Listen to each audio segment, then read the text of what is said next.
My dream has always been to be a farmer. I've dreamt that ever since I was a kid. Raise animals, have horses, raise elk. It's legal in Utah to raise elk. And welcome to the dream. I mean, you're here.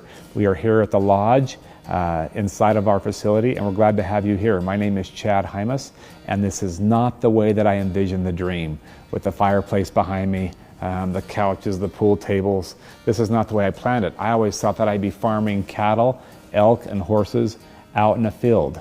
Today, I would like to talk about the power of intention as we fight a virus worldwide, as we face financial downturns, and a lot of our humanity, a lot of our people and our friends are looking for a place to eat and wondering where their next paycheck's going to come from.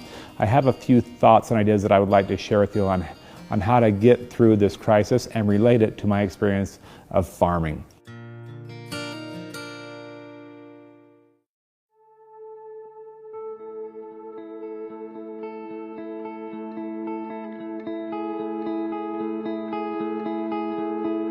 First and foremost, you need to understand that as I moved out of the Salt Lake City area out to a remote area called Rush Valley to build this dream, I had this intention. And if you don't know what intention means, ask yourself this question: what do I dream about?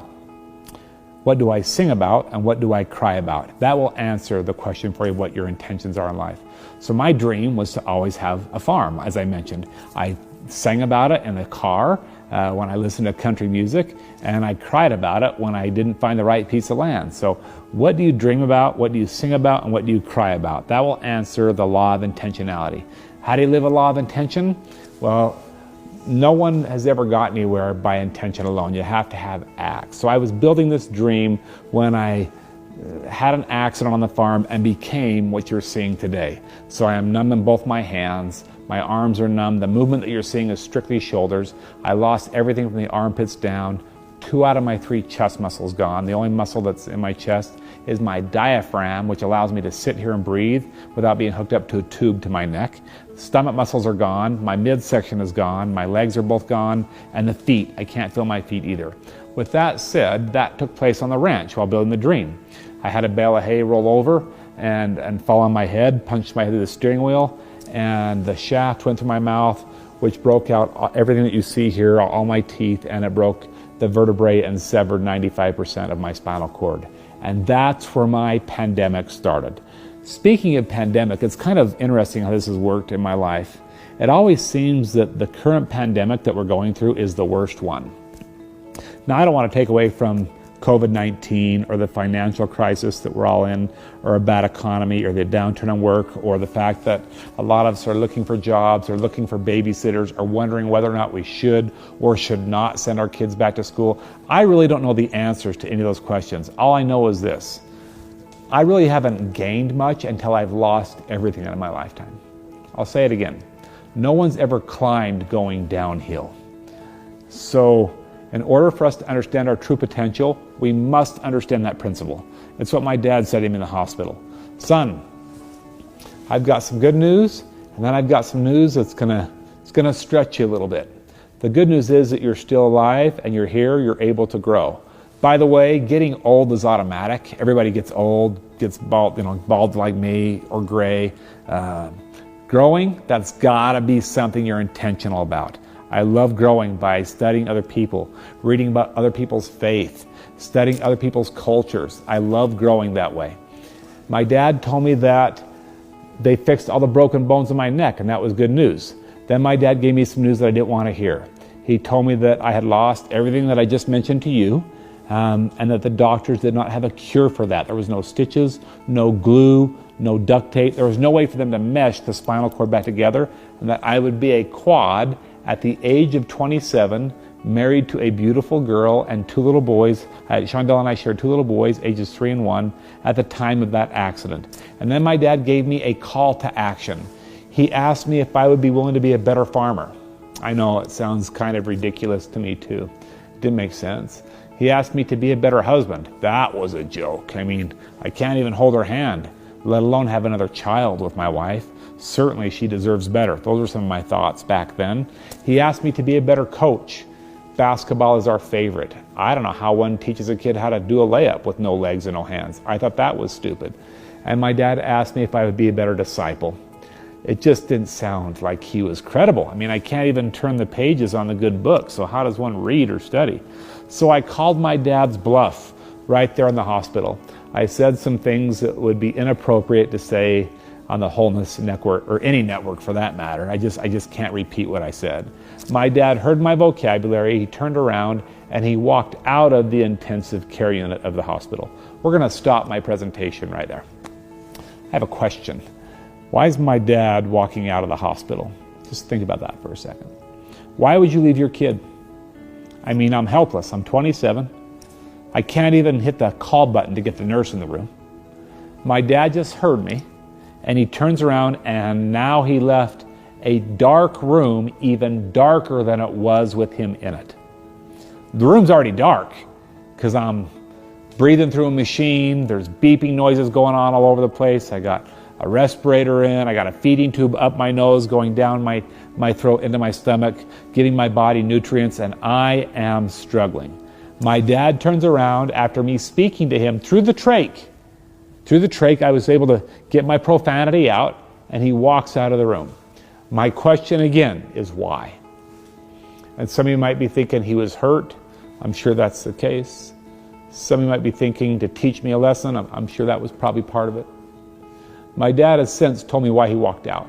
Here's principle number 1, law of intentionality, right here. We say this on the farm all the time. You can lead a horse to water. I'll let you finish it. You can't make the horse drink. If I have people that are watching this right now that are unteachable people, maybe too much pride, they're not changing their behavior for anybody, this presentation should mean absolutely nothing to you. Nothing. In fact, you can just turn it off right now. But if you're willing to be a teachable person, if you're willing to drink, if you're willing to be taught, now you and I can visit via the airwaves. We can have a virtual conversation for sure. My dad walked out of the room because you can't teach somebody that doesn't want to be taught. Whether it's a son, a daughter, a spouse, a student, I wasn't willing to be a pupil. I wasn't willing to be taught. My dad came back, just like most dads do. My dad said this, are you ready to be teachable?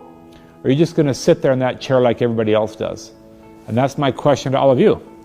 Are you ready to be teachable for the next few minutes? Or are you just going to sit there on that couch like everybody else does during COVID, wondering when the disease is going to go away? Listen, I'm not going to wait for a vaccination for me to be active. I'm not going to wait for them to find a cure for spinal cords for me to be different. God didn't make you to be the same as everybody else. So what are we waiting for? I'm not saying to go out and do stupid stuff like hang out in groups and parties without a mask on. I'm not saying that. And I don't know much about COVID. I'm not a doctor. I'm not an expert in that realm.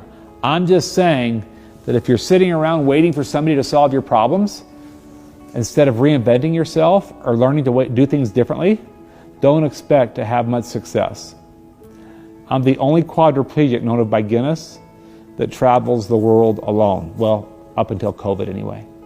And now I have a studio that we work out of, and today it just so happens that Robin asked if we could film at the lodge. I think this is the first filming project we've done with the fireplace behind me at our lodge. But remember, I never wanted this anyway. My dream was to be out on the grass. We're going to get to that in a minute. My dream was always to be with cattle and horses and elk. That was my dream. My dad said, are you ready to be teachable? Or are you just going to sit there like everybody else? Here's my response. We're coming to number 2 right here. Here's number 2. Be ready to write it down. I said, Dad, I won't say any more swear words. I apologize. Dad, I'm sorry for saying those words that no father should have to hear a son say. But let's be realistic. I can't be a good husband. I can't hold her hand. I can't be a farmer. I can't get on the horse. I can't rope anymore, Dad. I can't heel. I can't head. I can't dance with my wife. I can't do a layup and teach the boys how to play ball. And as far as being a disciple, I don't even want to go to church, let alone turn the pages, Dad. It just seems like it's impossible. He said, stop that garbage right there. What do you notice about all those sentences? We'll just hold for pause. You can think about that for a second. What's the common trait amongst all those sentences that I just said? No, it's not the word can't. That's the wrong answer. I just said the word I 5 times in a row to my dad. I'd like to thank you all for watching this virtual video. I want you to know that this video is not for you. I don't mean that rude. Don't hear that. Guess who benefits from you watching this? Everybody else that's not watching because you change a habit, a behavior, or a belief system. My dad likewise said that in the hospital. Son, you just said the word I 5 times. There's a bunch of people out in the waiting room. We can't let them in because you're thinking this is all about you. And we can't let them in until you change your behavior. That would include my wife, my children, cousins, aunts, uncles, grandparents, nephews, work, colleagues, co-workers. They wouldn't let them in because I kept thinking it was about me.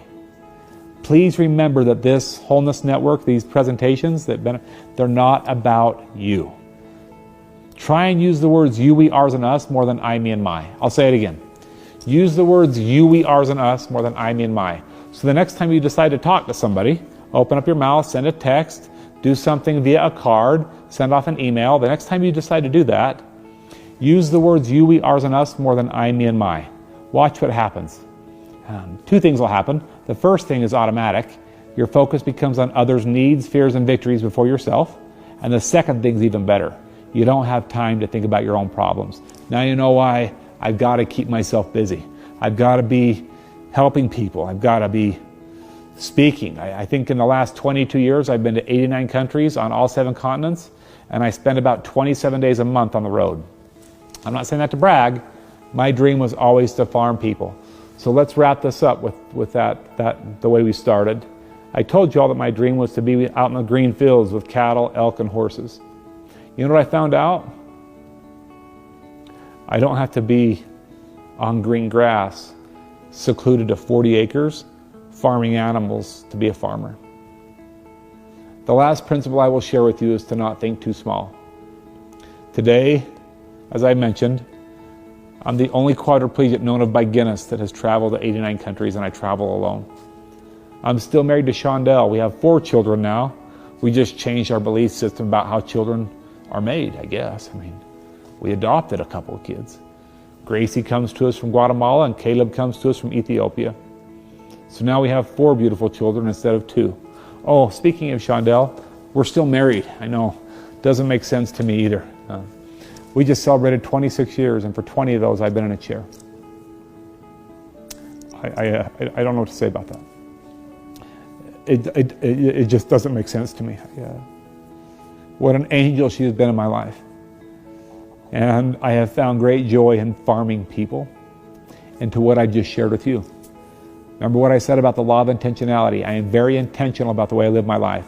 I'm intentional about my meditation. I'm intentional about what I eat, how much I eat, so I can stay low enough in weight so that people can load me on airplanes because I don't get up and walk. I'm very intentional about the way that I love my wife. I'm very intentional about the way that I show my kids how I love their mother so that they can grow up and treat girls with the same respect. I'm very intentional about the scriptures that I read. I'm very intentional about the people that I listen to on the internet. I'm very intentional about the letters that I type and the words that I tweet, because that's a description of who you are. And once you hit that button, send, there it's for everybody to see. Everybody in the whole, even if you delete it, it's already had a screenshot. Everybody's got a critic. Are you willing to live a life of intention? Today I am farming. I am able to have this lodge where we can hold retreats with a nominal number of people, maybe 10 or 15, where we're practicing social distancing until this thing resolves. But I'm certainly not going to sit in my chair and wait for it to happen. We're grateful that we can have people come out here and have the sanitizer in place and be able to have our curriculum taught, and then go out on the farm and still have the horses and the cattle and the elk there for people to enjoy. Remember what I said about not thinking too small. Don't think inside the box. Throw the box out the window. Watch what happens in your life. So let's just do a quick recap. Number 1, remember that this meeting is not about you. Remember to be a teachable individual. I just reversed those 2. So be teachable. Get rid of the I concept. Have we-opic vision. Number 3, be willing to change your behavior. Just because you've believed or done something your whole life doesn't mean it's the only way. In fact, I'll just make it relative to all of you. If you think that I like these clothes, you're wrong. These are khaki pants. I got on shoes that are tennis shoes that are not even laced up. My shirt's a button-up shirt. It's a pretty boy shirt. I don't like it at all. I like Wranglers, cowboy boots, and my Harley Davidson shirts. They're just a little bit more difficult for me to get on. Wranglers are tight. The Harley Davidson shirts I like don't keep me warm enough. They don't protect my skin. You can see this black shirt sticking out. That's because I got 3 pairs on, and I think it's like 94 degrees outside. 3 layers on, and it's 94 degrees. I just changed my belief system. I've lost 3 friends that are younger than me to a pressure sore. Did you hear what I just said? I've lost 3 friends that are younger than me to a pressure sore. So rather than me just wait to get the sore, I got a proactive Band-Aid on. They're called long johns. I got on 3 pair, and it's 94 degrees outside. It's not for heat, it's not for warmth, it's not for blood circulation. I don't want red marks on my body. I'd like to stick around for a while to hang out with Shondell and the kids. So I'm just wearing the Band-Aid beforehand. That's all I'm saying. Maybe we'll end with that. Are you a proactive person or are you reactive? If you're reactive, you can change that real quick. Be proactive in your thought process. Be proactive in the way that you send a text message off to your kids. In fact, if you do nothing else after watching this talk, if you do nothing else, send a message off to somebody you care about. Sounds something like this. Hey, this is Uncle Chad, or this is Dad. Just want you to know that I'm up at the lodge. We're doing a filming project for a great organization called the Wholeness Network. Sitting in front of a fireplace right now. Beautiful area. Makes me think of you. Just want you to know the value that you have in my life. Hope you have a great day. Bye. Send that message off. The next time that niece, nephew, daughter, son is faced with fear, rejection, uncertainty, suicide, doubt, depression, the next time they're faced with that crap, they're going to know that who's looking up to them? You are. And that gives them the ammunition they need to fight that back. So you can be reactive and say what everybody else says. Oh, we never saw it coming. We just never saw Johnny facing that. We just never saw it. He never showed us that side of him. Or you can be proactive in your positivity. Climb, remember, climb going uphill, not downhill. Climb. And watch who benefits from that. You'll be stronger yourself, but remember, that's not what this is for. Everybody else is going to be stronger because of your influence. And that's the power of living a law of intention. Thank you all for spending a few minutes with me today. It's been an absolute pleasure to do it here at the Lodge at Royal Creek Ranches. May God bless all of you, and I look forward to speaking with all of you again soon.